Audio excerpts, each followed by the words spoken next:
गांव के किनारे एक पुराना जर्जर हवेली खड़ी थी। लोग उसे काली हवेली कहते थे।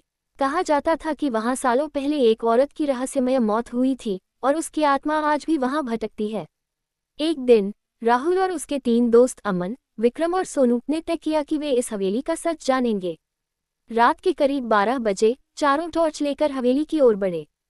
जैसे ही वे अंदर घुसे, दरवाजा अपने आप जोर से बंद हो गया। सब घबरा गए, लेकिन अब वापस जाना आसान नहीं था। अंदर घना अंधेरा था, दीवारों पर अजीब निशान बने थे और हवा में एक अजीब सी सर्दी थी।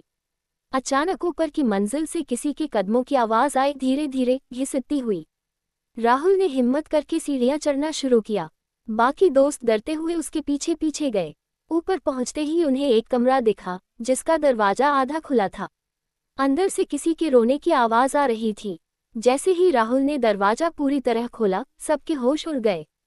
कमरे के कोने में एक औरत खड़ी थी, लंबे बिखरे बाल, सफेद साड़ी और उसका चेहरा बिल्कुल काला, आंखें लाल और चमकती हुई।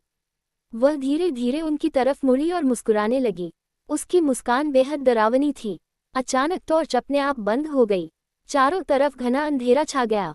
फिर वही औरत की आवाज गूंजने लगी, तुम यहाँ क्यों आए हो? डर के मारे सब कांपने लगे।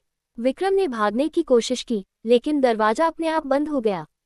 तभी किसी ने राहुल के कंधे को पीछे से पकड़ लिया। उसने मुड़कर देखा, वही औरत उसके बिल्कुल पास खड़ी थी।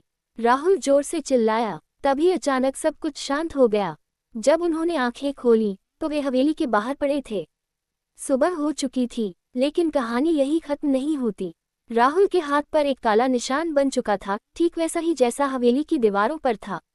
उस दिन के बाद हर रात 12 बजे राहुल को वही आवाज सुनाई देने लगी, मैं अभी भी यही हूँ।